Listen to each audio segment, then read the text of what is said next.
que nós temos de notícia sobre esse período da nossa história do surgimento das civilizações?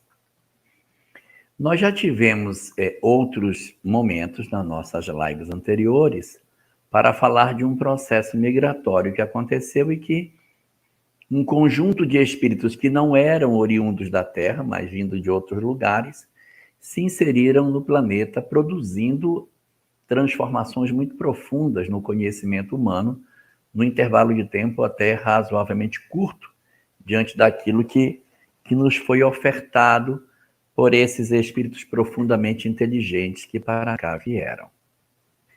E nesse conjunto de espíritos houve um grupo de espíritos que, chegando no nosso planeta, transformou-se numa civilização específica, a civilização egípcia. Tinha um determinado perfil, e isso a gente já comentou na nossa quinzena passada, quando a gente comentava sobre o outro ramo desses espíritos migrados. Então, o que a gente tem? A gente tem um grupo de espíritos que foi para o Egito e que compôs uma civilização com aquelas características que nós vimos na última live. Mas houve um outro grupo de espíritos com um outro perfil psicológico que edificou uma outra civilização. Eles edificaram uma outra cultura que é mais antiga do que o próprio Egito, tá? A gente, quando fala de história, povo antigo, Egito. Mas o Egito, embora seja antigo, a Índia, ela se estruturou antes do Egito se estruturar. Então, eles têm, na verdade, saberes, conhecimentos, informações muito mais do campo intelectual, campo religioso do que propriamente do campo intelectual, no sentido do desenvolvimento tecnológico. Os espíritos que constituíram a civilização egípcia, eles eram muito tecnológicos, eles tinham muito conhecimento de matemática, eles eram muito voltados para as ciências, para o ocultismo, para essas verdades da imortalidade. Essa civilização não tem esse apelo tecnológico. Não é. É um outro grupo de espíritos. É um grupo de espíritos formados por uma sensação de desinteresse pelos aspectos materiais. Eles não têm interesse em tecnologia. O aspecto espiritual toma muito mais espaço no psiquismo dessas entidades. Elas estão muito mais voltadas para os interesses do espírito e pouco interesse pelos bens da terra. A riqueza material, a faustuosidade, a condição de ostentação das riquezas materiais, ela não está na raiz do pensamento desse povo. É um povo que tem uma estrutura diferente. Esse povo é um povo voltado para os aspectos espirituais, desconectado de determinadas manifestações do avanço da tecnologia. E eles vão ser, na verdade, segundo aquilo que Emmanuel coloca, e a gente tem a possibilidade de ver isso dentro do texto, como sendo a primeira civilização entre os migrados que se estabelece sobre a Terra. Então, do ponto de vista técnico, eles são formados de que maneira? A raça humana surge na África e ela começa a sair da África em busca de terra fértil. É isso que acontece. Nós éramos nômades, então a gente sai procurando comida. Se nós tivéssemos ficado na África e só saído de lá quando a gente tivesse descoberto a agricultura, talvez a gente não tivesse nem povoado o mundo inteiro, que a gente ia se satisfazer com as terras onde estava. Mas como nós éramos espíritos ainda nômades, não tínhamos conhecimento de agricultura, tem que andar. Por isso foi povoando o mundo. Foi andando atrás de terra fértil, foi procurando. Quem sabe a terra da frente não é melhor do que a gente está. E com isso, a gente foi peregrinando pelo planeta, foi ocupando determinadas condições. E as condições climáticas, as condições que eram apresentadas no meio que a gente se desenvolvia, foram promovendo alterações. Lugares mais frios, o homem teve mais pelos para conseguir resistir ao frio. E lugares mais quentes, a pele se tornou mais escura para suportar a agressão que o sol produzia sobre a pele. Todos nós sabemos que a melanina ela é um excelente instrumento protetor da pele contra câncer e uma melhor adaptação em climas mais severos. Então, as mutações vão acontecendo e esses migrantes, esses espíritos que estão exercitando, vai promovendo umas alterações nas nossas condições orgânicas, e as condições orgânicas vão facilitando com que as migrações ocorram para certos lugares ou não. Por exemplo, determinadas etnias que possuíam uma cor de pele diferente acabaram se adaptando mais em certos lugares, e aí a migração dela para outros ambientes não deu certo. E a gente vai perceber a chegada dos espíritos que haviam migrado numa região que é conhecida como a região que nós chamamos de Índia. Nós chamamos Índia, mas eles não chamam a Índia de Índia. O nome que os hindus dão para a Índia é Bharata. Os índios que moravam no Brasil chamavam essa terra de Pindorama. O nome do Brasil para os índios era Pindorama. E o nome da terra para os hindus é Bharata. Assim como o Japão para os japoneses é Nippon. Eles chamam de Nippon e os hindus chamam de Bharata. Então, eles chegaram nessa região chamada de Bharata e começam a se estruturar como civilização, assim, ainda no começo dessa história, apresentando ali as primeiras estruturas de organização social que a gente vai ter. E nesse período, grandes gênios começaram a encarnar nesse período da história da Índia. Nós estamos falando de milhares de anos atrás. Isso é tão remoto que eles não têm nem certeza de quando é que esse negócio aconteceu, de tão longínquo que é. Então, eles começam a se organizar e surge ali, eu não sei explicar, talvez quem for espírita consegue explicar, mas eu não consigo explicar, mas aparecem umas pessoas com um conhecimento que não faz sentido para aquela época. Não faz sentido.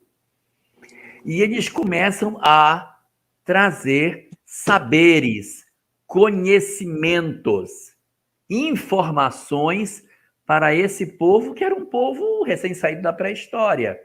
Eles estavam ainda se ensaiando para um processo de organização social, quando a gente vai observar a chegada desses espíritos que vão trazer conhecimento para eles. Eles usam uma língua muito interessante, chamada sânscrito. É uma língua que a linha não é embaixo, a linha é em cima. As letras se desenvolvem da linha para baixo. É da linha para baixo. Então, aqui tem como se fosse uma régua, e aqui as minhoquinhas, que são as letras, aquelas minhoquinhas vão surgindo dessa barra horizontal que liga todas as letras. E eles começam a falar, ainda não tinha ainda escrita, né? Mas eles começam a expressar a sua fala em sânscrito. E aí acontece uma coisa muito interessante.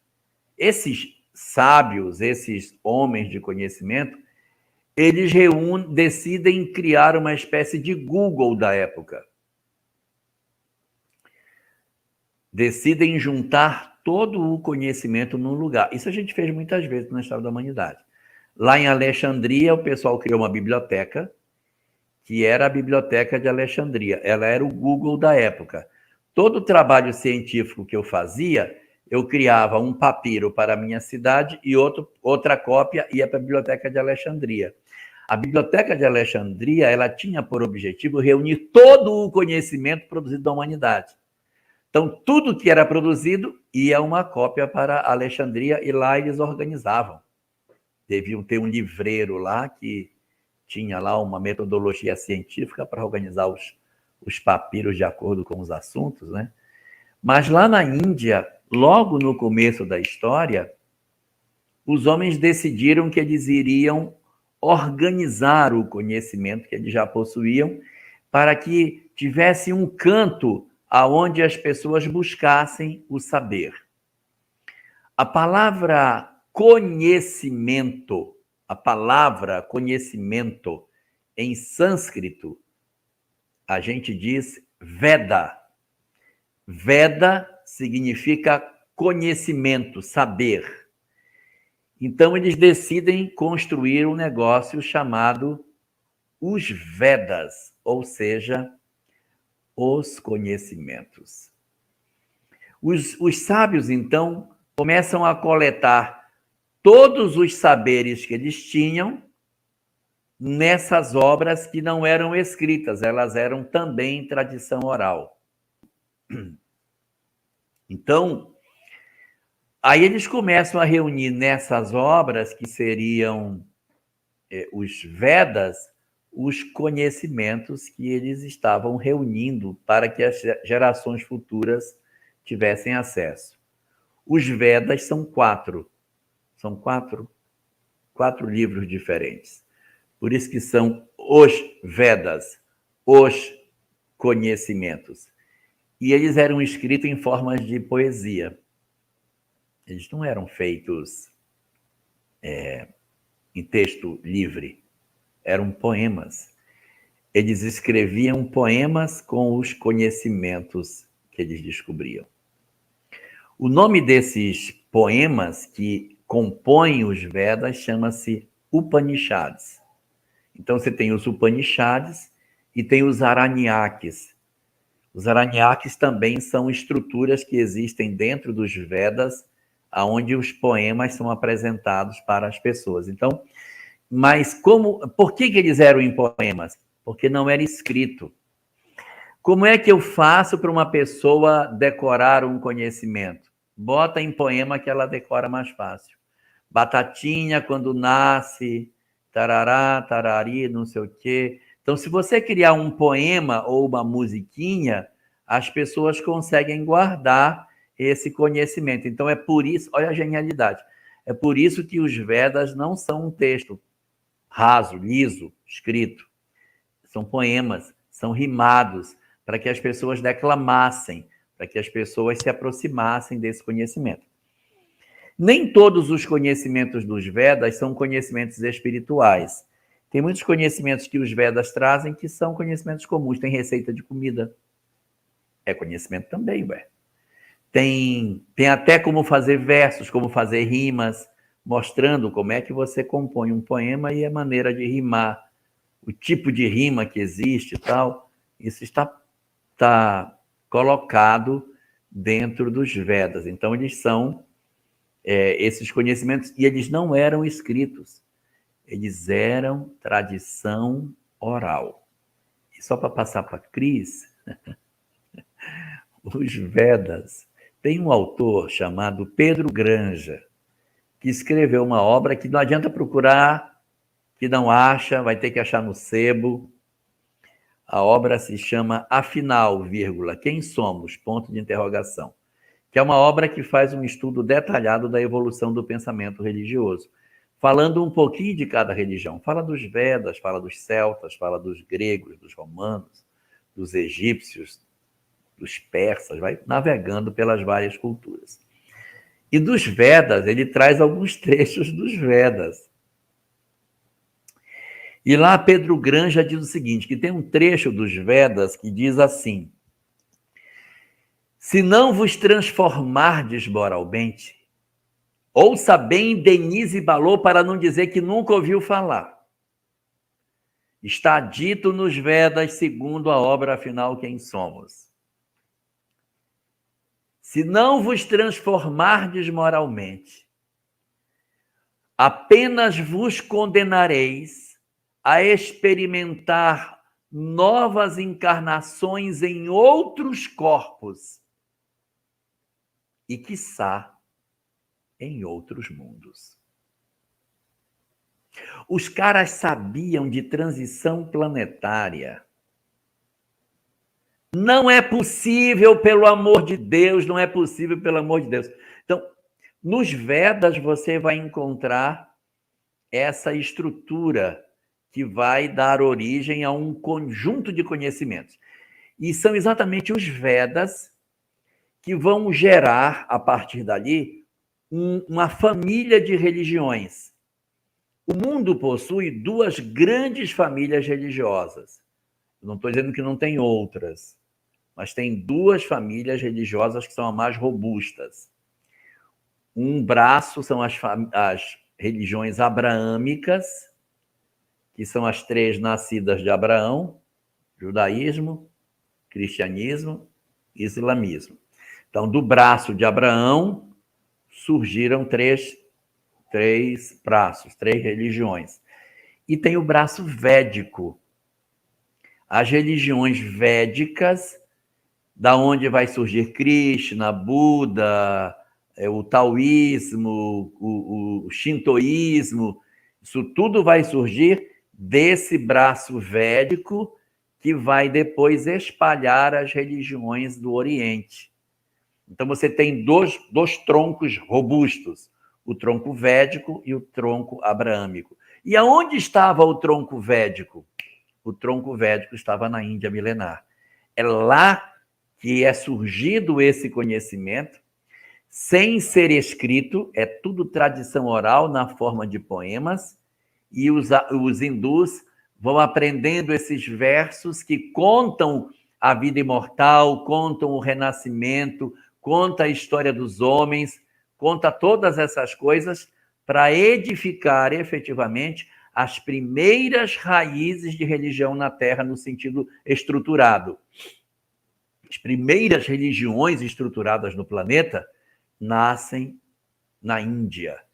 E o interessante é que não é uma cultura que vai nos legar grandes conhecimentos de matemática, grandes conhecimentos astronômicos, porque os egípcios nos deixaram muita informação de imortalidade, mas de matemática deixaram um monte de coisa também.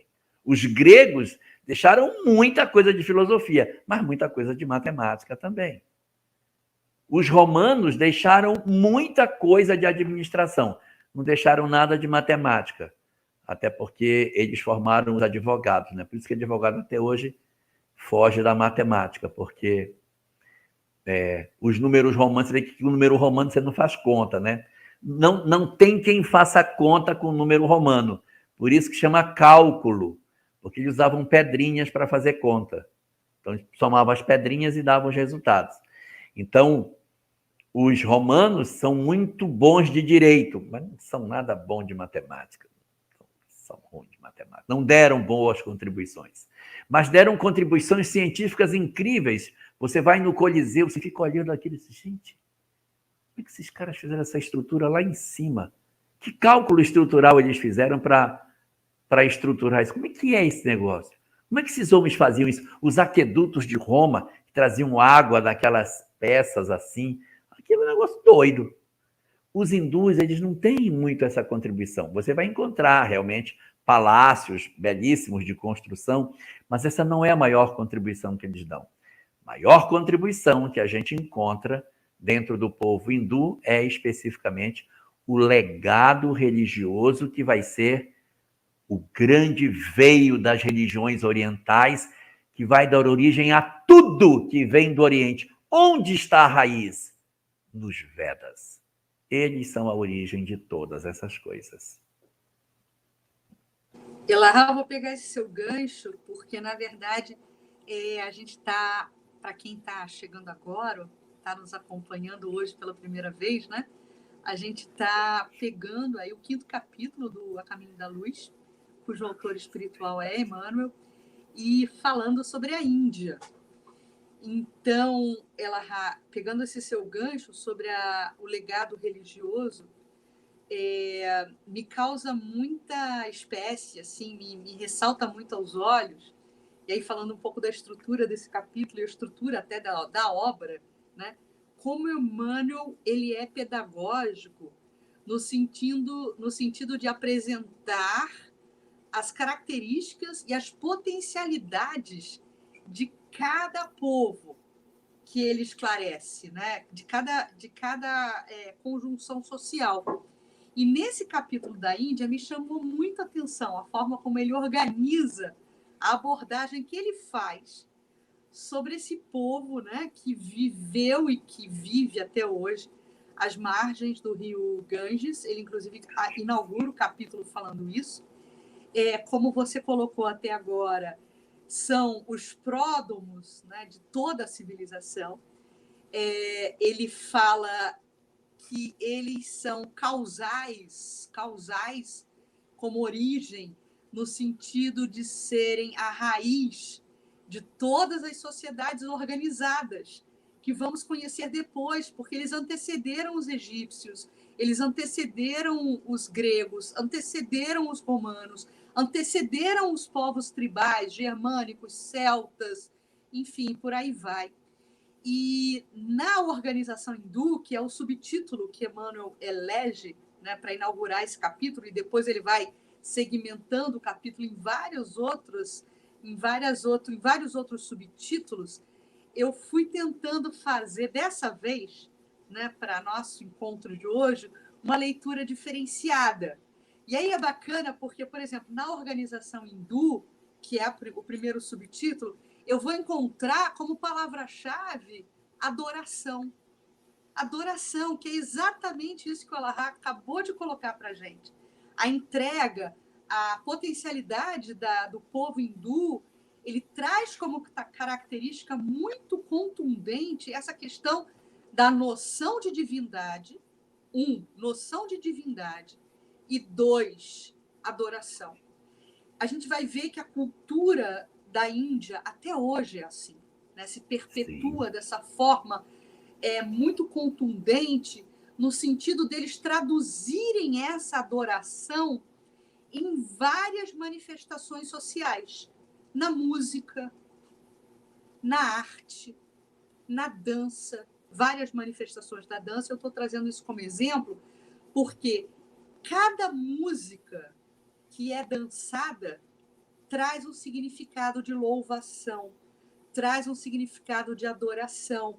A coreografia em si, ela está totalmente cercada de simbolismos. Então, eu faço a minha virada de mão, por exemplo, sobre a cabeça, enfim, eu estou inventando as coisas, mas inventando os movimentos porque eu não tenho ciência para falar sobre eles. Mas o importante é a gente notar que cada gesto da coreografia é uma fala diferente de adoração. Então, é muito interessante como é que esse povo hindu ele se constrói dentro desse aspecto da adoração. Depois, nessa mesma introdução da organização hindu, Emmanuel nos repete a informação que o povo hindu também foi proscrito de capela, né? Então, os egípcios lá na frente vão se manifestar como um povo, né, exilado, e os hindus também, de igual forma, vieram, né, da constelação de Capela. E é na Índia, afirma Emmanuel, que se reuniam os arianos puros. E aí me chama mais atenção, porque a gente já pula para o segundo subtítulo. Os arianos puros, meus amigos, são os hindus, que depois se pulverizaram pela Europa, né, e por outros países, por outros continentes, inclusive o australiano. Então, é muito interessante quando Emmanuel chancela essa observação, que cai por terra toda aquela bandeira ideológica levantada pelo nazismo, falando da raça ariana.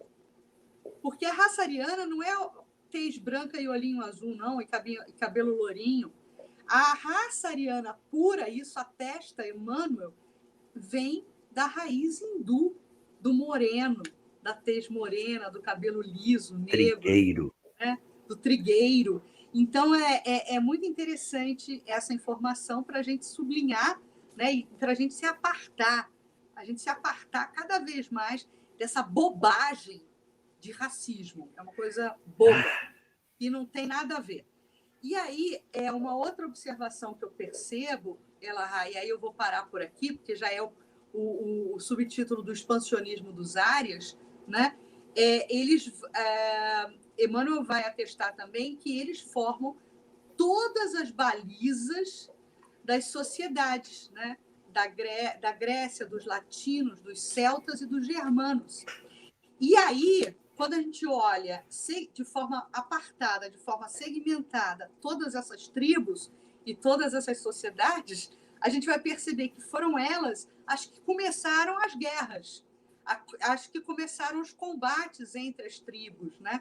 Os celtas combatiam, né, os germânicos combatiam os latinos, né, os gregos. Então, havia ali todo um combate entre tribos, quer dizer, latinos não, né? Porque latinos vai estar do outro lado do oceano.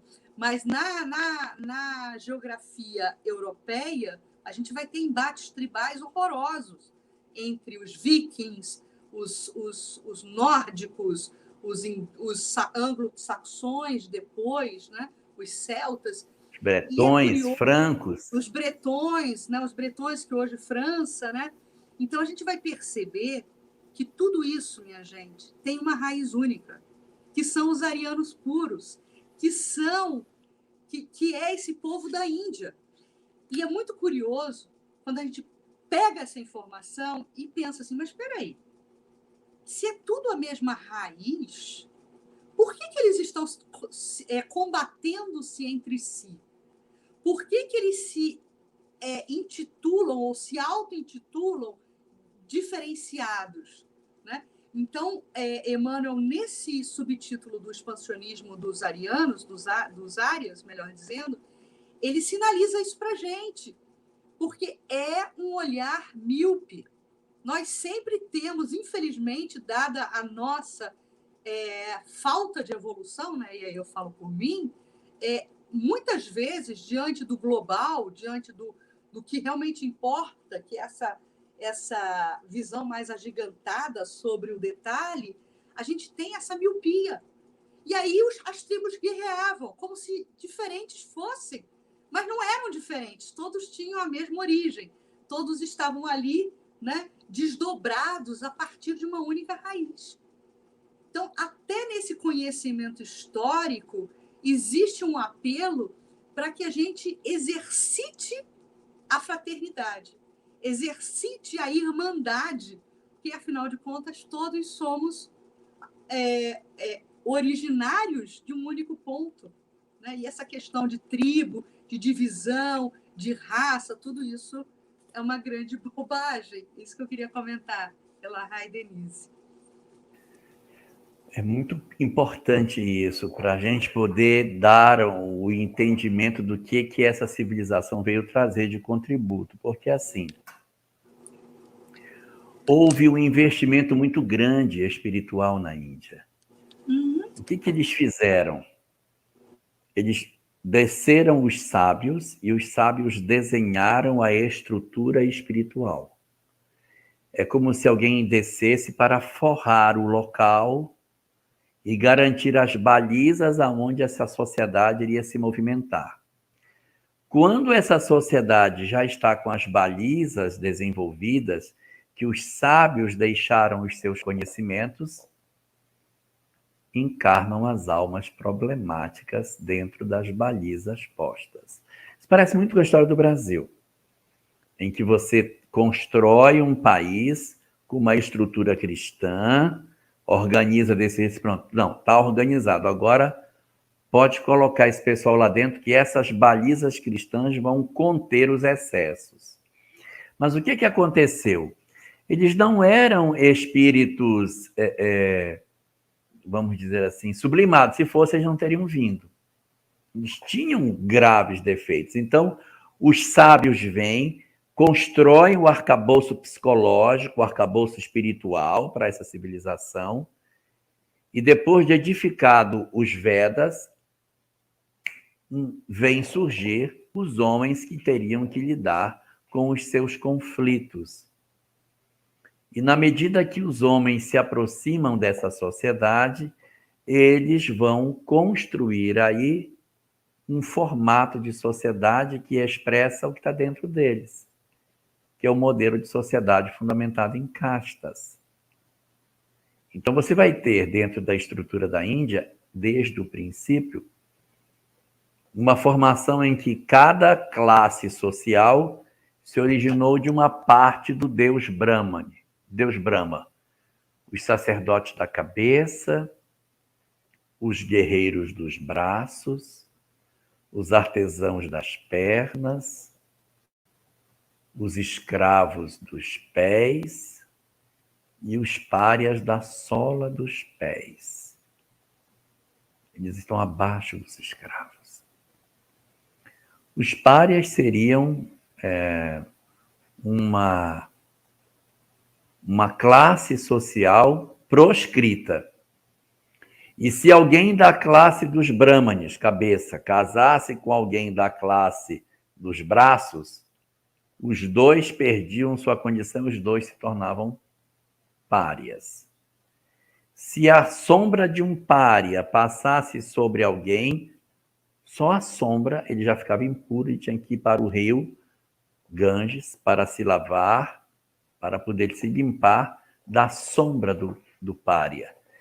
E aí você diz assim, mas como é que um povo que é reencarnacionista cria um sistema desse que é tão contrário à ideia da reencarnação?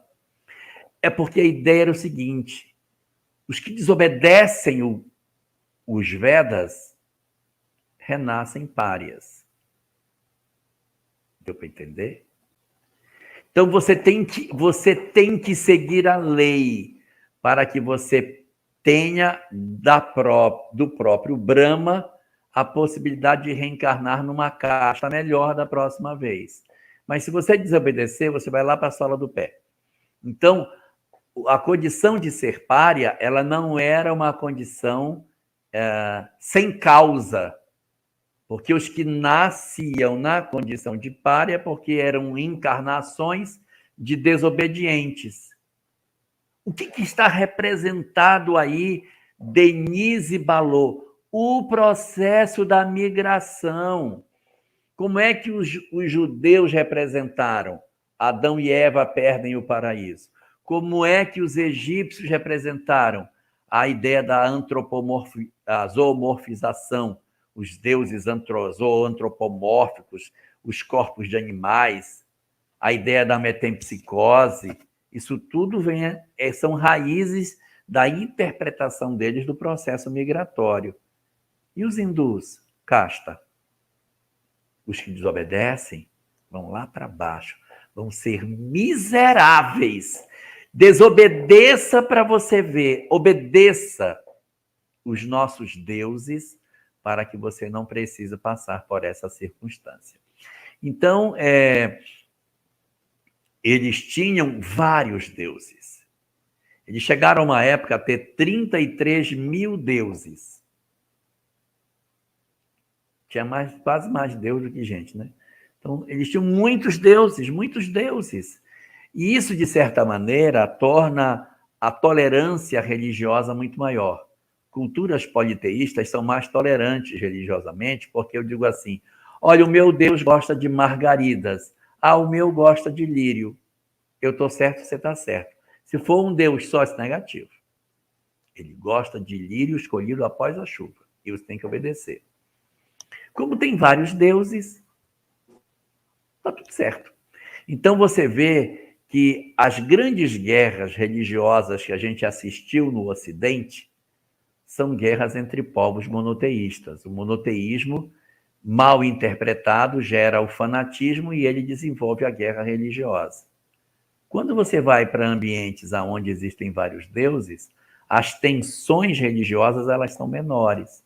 Por isso que a história do braço védico, em termos de religião, não tem tanto sangue como tem o braço abraâmico, que acaba gerando religiões que a intolerância, o fanatismo, faz surgir o processo da violência entre os irmãos. E aí você vai ter uma coisa muito interessante. Dentro do sânscrito existe uma partícula que é formada pelas letras M, A, H, mar.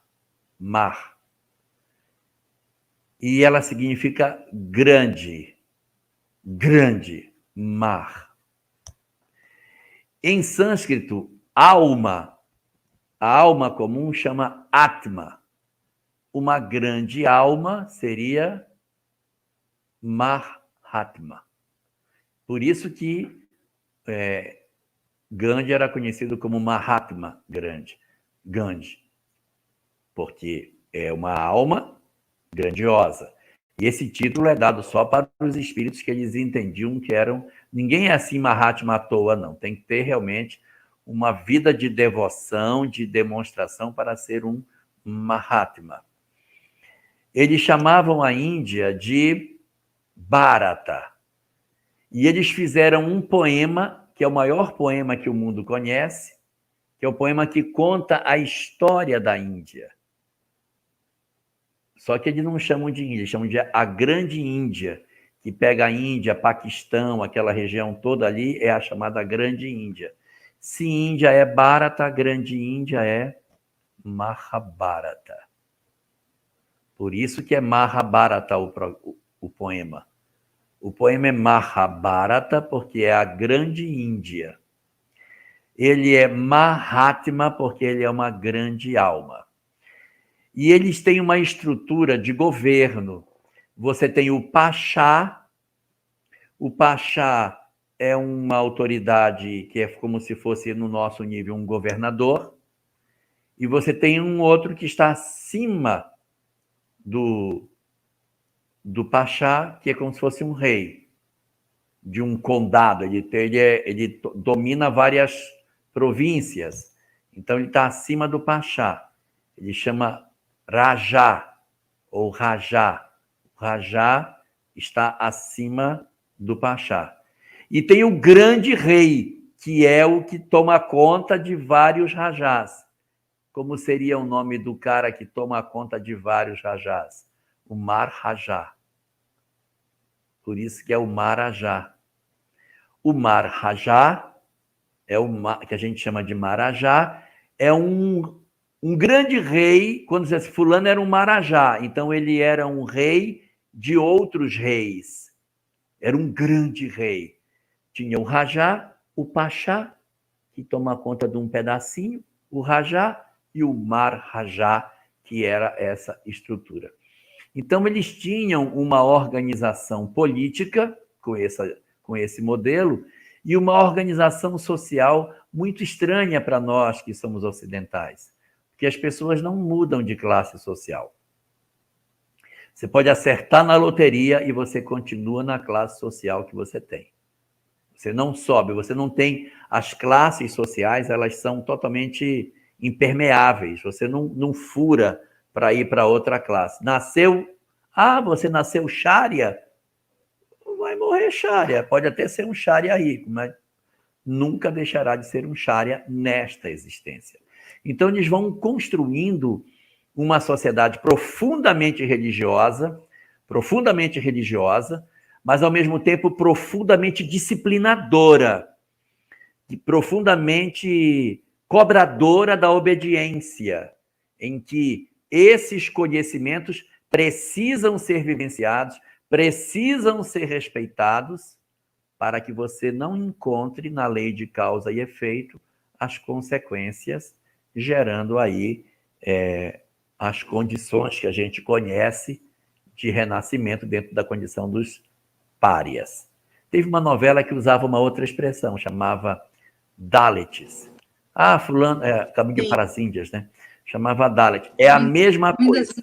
São sinônimos. Dalits, párias, são sinônimos. Hoje isso está mais enfraquecido. O processo de ocidentalização veio moendo um pouco essa rigidez e a ideia de párias como seres absolutamente segregados, ela está perdendo força na Índia atual. Mas é muito interessante ver como é que essa estrutura se organizou. É uma estrutura social que tem algumas coisas que a gente não consegue entender, porque eles não dão valor à riqueza. Eles não dão valor à riqueza. As pessoas vivem pobres sem questionar a pobreza. Eles não questionam isso. Eles entendem isso como uma questão circunstancial dessa existência. E isso não é problema. Eu sou pobre, mas eu não tenho a ambição de, eu queria ter tanto. Não. Na raiz do povo, não tem isso. Eu tenho um amigo espírita que ele foi à Índia. Se eu preciso conhecer como é essa cultura. E ele disse assim, eu vi coisas impressionantes. Eu fui para lá para experimentar a sociedade. Eu quero sentir como é que ela é. Aí ele conheceu um homem muito interessante, que ele vive de trocar cédulas na rua. Ele vive de trocar cédulas. Então ele ganha assim, você tem uma cédula velha, você entrega a cédula velha, já toda moidinha, cansadinha, e ele te entrega um valor um pouquinho menor de cédulas jovens, novas. Aí ele pega as cédulas velhas e troca no banco pelo mesmo valor. E ele vive dessa diferençazinha. Muito pequena. E eu vi coisas incríveis. Eu vi pessoas que montam uma espécie de quiosque no meio da rua para distribuir água para as pessoas. Não pode cobrar. O meu papel aqui é distribuir água. Você chega lá, a água, ele põe água para você. Esse é o trabalho dele. Aí disse que ele vinha andando na rua e ele via um cara que ele limpava o ouvido. O sujeito cobrava para limpar o ouvido. Então tem barbeiro, tem tudo na rua. Aí disse, eu estou aqui na Índia, eu vou pedir para esse cara limpar meu ouvido. E o homem não tem instrumento nenhum. Aí disse, mas você... Não, eu estou lá, eu fui experimentar. Sim, mas é questão de higiene. Então, para mim, eu estava lá, eu queria experimentar. Aí você pegou um monte de coisa extremamente rudimentar, meteu no ouvido dele, começou a querer limpar o ouvido. E aí ele disse para mim assim, quando eu era criança, eu tive um problema no ouvido e houve uma ruptura do meu tímpano que ele cicatrizou. Eu tenho uma cicatriz no tímpano. E quando o cara limpou meu ouvido, ele disse, você tem um problema no tímpano desse lado. O cara sacou o problema no tímpano dele. Então é uma sociedade completamente diferente. A gente espera uma sociedade assim com... É claro que existe uma Índia tecnológica, eles são grandes programadores de computador. Hoje, muitos dos grandes programadores do mundo são hindus. Eles são gênios na matemática, gênios na área da computação.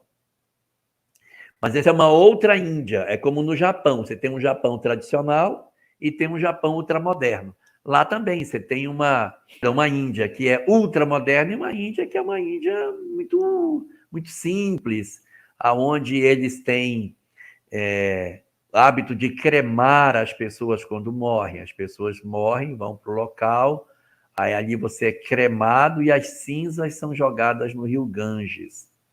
Só que aí o pessoal reclama que nem sempre o cara consegue queimar inteiro, aí parte do corpo não crema, aí fica meio queimado, meio cru, e eles jogam o cara meio cru, meio cozido na água, e às vezes você tem problema por conta disso. Existe um grupo de eremitas chamados de sadhus, S-A-H-D-U-S, sadhus. Eles andam nus e eles fazem votos para a vida inteira. Então, eles vivem recolhidos e dizem, A partir de hoje eu não vou mais baixar esse braço. E ele vive o resto da vida com o braço levantado. O braço seca. Se você procurar aí, sadhus, deve aparecer a imagem. Tem um bem conhecido que ele levantou o braço e não baixou mais. Tem uns que decidem não falar mais. Não vou mais emitir palavra nenhuma. E eles ficam sem falar até o fim da vida. Aí, nas festividades, eles aparecem na cidade procurando a cinza dos mortos. E eles se passam as cinzas dos mortos para que eles nunca esqueçam que nós somos apenas corpos que irão virar depois cinza, para que não tenha vaidade. Procuram as cinzas, se passam as cinzas todinho. Andam sempre cinzentos pela cidade. Então, é uma civilização que tem muito apelo nesse sentido, do aspecto espiritual, politeístas e com essas características aí tão interessantes na estrutura deles. E vão formar a base do pensamento védico, que vai ser inspirador para Krishna, para Buda, para todos os demais que virão depois deles. É ainda, né? Ela era mais fortemente no passado e é ainda uma civilização que privilegia muito a questão da exteriorização da fé através de culto, né? Então, os cultos são muito ainda respeitados e reproduzidos na Índia, né? Ou a cerimônia de casamento, a preparação da noiva, aquelas pinturas na pele, né, que se faz, tudo isso tem simbolismo, tudo isso traz significado. E quando você nos fala, Elahá, da questão dos párias, né, das castas, dos rajás, dos mahatmas, enfim, toda essa escalonalização de segmentação, né, da sociedade, é interessante que Emmanuel também comenta que isso tudo tem como pano de fundo ainda a questão do orgulho, que é algo que marca muito essa sociedade primeira na civilização hindu. Olha que interessante como ele fala assim, mas como se a questão fosse determinada por um doloroso atavismo psíquico. Ele usa essa expressão, doloroso atavismo psíquico. Porque como é que eram lá os componentes psíquicos dos degredados de Capela? Também não havia um orgulho muito grande, uma resistência ao cumprimento da lei maior, né, da lei natural? Sim, havia. Daí porque eles não acompanharam o progresso daquele mundo, né? E aí, como fosse determinada por um doloroso atavismo psíquico, o povo hindu, diz Emmanuel, não obstante as suas tradições de espiritualidade, que é o que a gente sublinhou aqui, a questão da religiosidade, a questão da adoração, a questão da divindade, não obstante essa tradição da espiritualidade, deixou crescer no coração o espinho do orgulho. E aí Emmanuel vai no fulcro da causa, o espinho do orgulho, que deu motivo ao seu exílio na Terra. Então, ele está recuperando a história de Capela.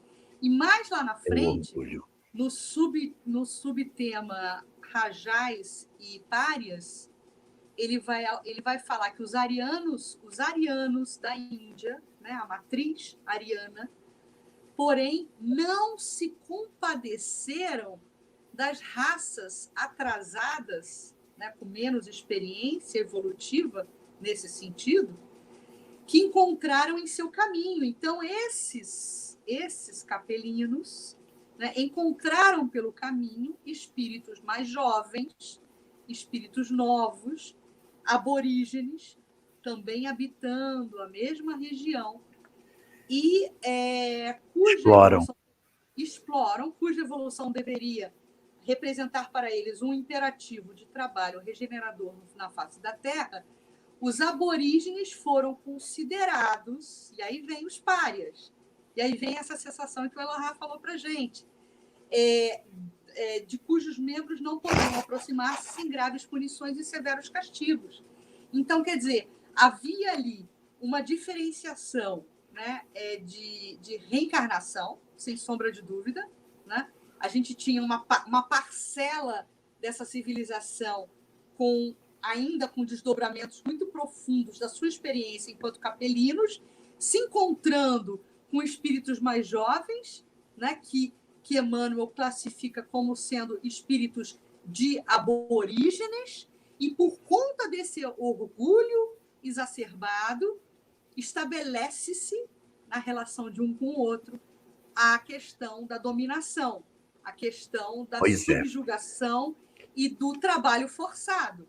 Então, a gente vê que esse fantasma, né, da subjugação de um pelo outro, ele passa, como ela também nos lembrou, é muito parecido com o que aconteceu aqui no Brasil, só que sob o viés da escravidão, com os africanos. Sim. Né? Então, a gente vai ter o português indolente, que não quer trabalhar e quer eleger uma nova força de trabalho ali, aí dá o gancho. Subjuga, né? Subjuga. E tem uma coisa interessante aí, Cris, sabe?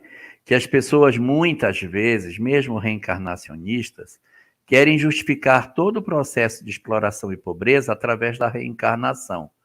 Como se toda pessoa que estivesse num processo de sofrimento, obrigatoriamente tivesse uma expiação.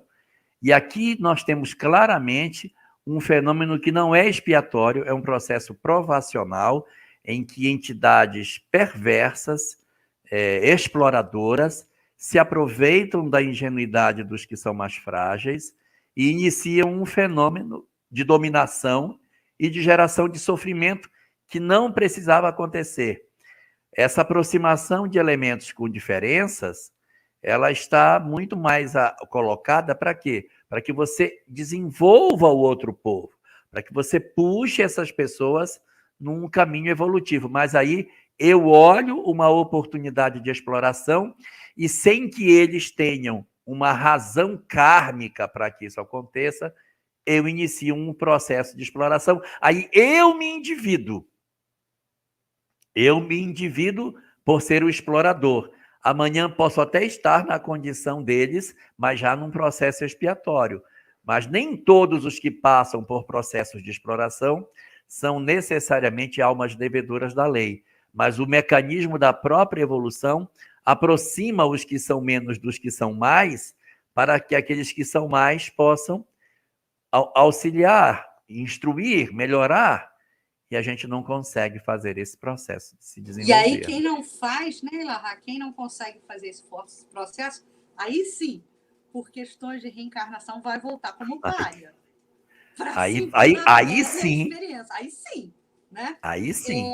Ilahá, deixa eu comentar uma coisa com todos vocês. É um desabafo, né? É um desabafo e, ao mesmo tempo, um atestado do quão a nossa doutrina espírita ela é consoladora. Fazer só uma derivação do assunto, mas que tem a ver, eu não vou fugir do contexto, não. No dia 13 de maio, que foi agora sábado passado, é uma data a ser comemorada, né, no Brasil por conta da abolição da escravidão. E, infelizmente, essas datas está todo mundo passando batido, né? Ninguém dá valor, poucos dão valor à relevância dessas datas, né? Então, pouco se fala da data da independência, pouco se fala da data da abolição, mas, enfim, nós tivemos uma cerimônia e um evento muito bonito em Vassouras, localizada aqui no Vale do Café, que, aliás, foi uma região que conviveu muito com a escravidão e traz, aqui no Rio de Janeiro, e traz cicatrizes profundas por causa dessa convivência com a prática hedionda da escravização do semelhante, né? Mas é muito interessante porque a gente conseguiu reunir nesse evento pessoas que hoje são lideranças da causa, eu não sei nem como é que se intitula, porque hoje em dia a gente tem que tomar cuidado com as palavras, mas eu vou falar da causa negra, né? da causa da comunidade preta, né? que hoje em dia reclama com muita propriedade, respeito, ausência de racismo, etc. e tal.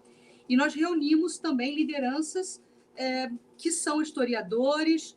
Tínhamos, de um lado, uma liderança, né, um jornalista que é redator-chefe da revista Raça, para vocês terem uma ideia, e, do outro lado, um príncipe da Casa Imperial do Brasil, um Bragança, né, Dom Alberto, de Orleans e Bragança, representando a família imperial brasileira, e dialogando sobre a questão, né, da relação do império, da família imperial, da princesa Isabel, com o processo da abolição, e quais eram todos os panos de fundo desse processo todo, enfim. Mas por que eu estou falando tudo isso?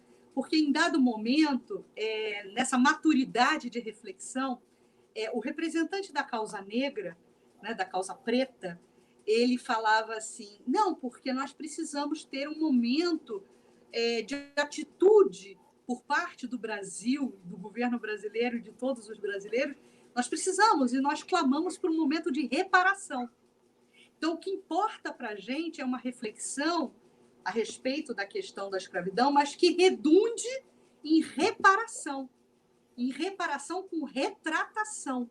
Né? A mesma coisa que os hebreus, né, os judeus, melhor dizendo, pedem em relação ao Holocausto. Eles pedem reparação também, né? Uma postura política de reparação.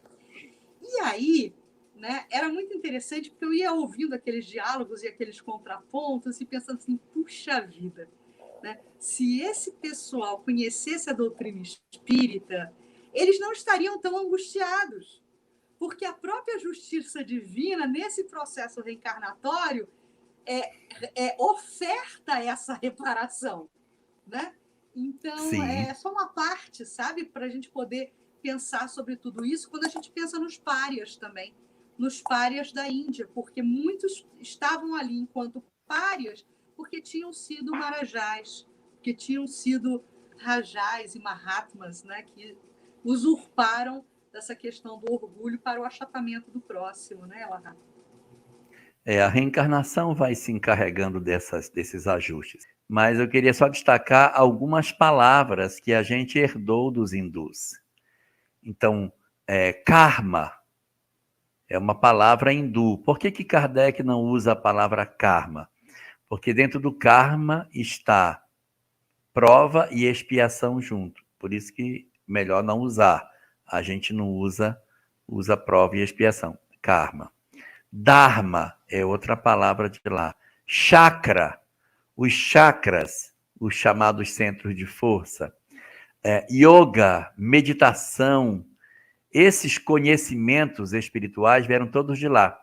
E aí no texto, Emmanuel destaca que nenhum povo recebeu tanta informação sobre reencarnação, sobre as leis universais, do que o povo hindu. Eles foram o povo mais abastecido de informação espiritual entre todos os que vieram para a Terra. Suas revelações foram extremamente claras sobre renascimento, lei de causa e efeito.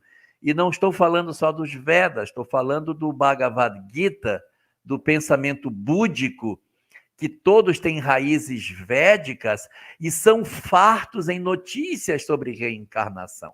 Então, todas essas grandes doutrinas do Buda, seja o Buda Sakyamuni, Nichiren Daishonin, qualquer um que seja, mas essas doutrinas todas, elas impulsionam a percepção da reencarnação na base de todas essas questões. Aí, o que a gente percebe? Nós herdamos esses conhecimentos, herdamos esse saber, mas não necessariamente fizemos a mudança interior.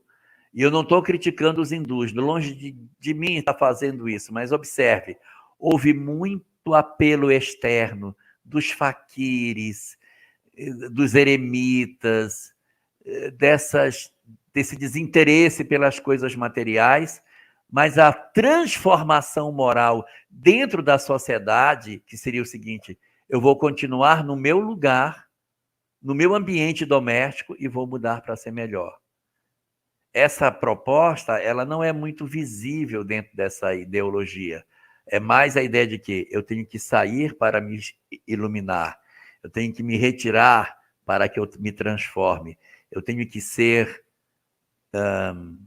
isolado do mundo para encontrar a luz, porque o mundo é mau.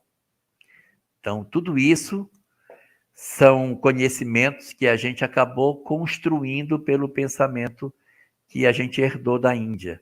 O Buda, mais tarde, iria fazer essa reflexão de que eu posso me iluminar sem precisar sair do meu lar. Mas isso foi uma circunstância já bem depois.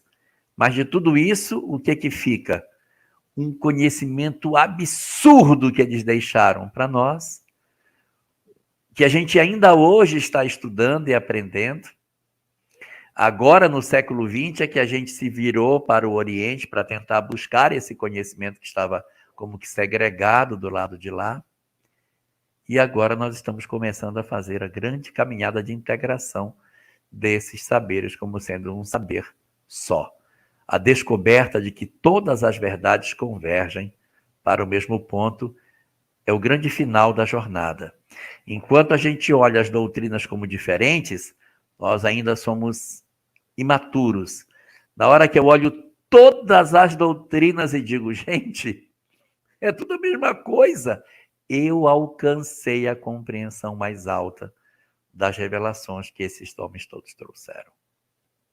Elahá, você faz a nossa prece de encerramento? Faço sim. Vamos orar? Senhor, quão majestosa é a tua presença sobre a nossa história. Quão intensa e magnífica é a tua mão invisível a coordenar os destinos da nossa humanidade. Nós, os teus filhos, contemplando agora a tua majestosa presença na nossa história espiritual, só temos a te dizer muito obrigado por tudo isso, pelos inúmeros esforços de nos revelar as leis universais, para que aprendamos o caminho da felicidade. Derrama assim sobre todos nós as tuas bênçãos. Ajuda-nos a refletir sobre tudo aquilo que aqui estudamos na noite de hoje. E confere-nos nessa quinzena que se inicia.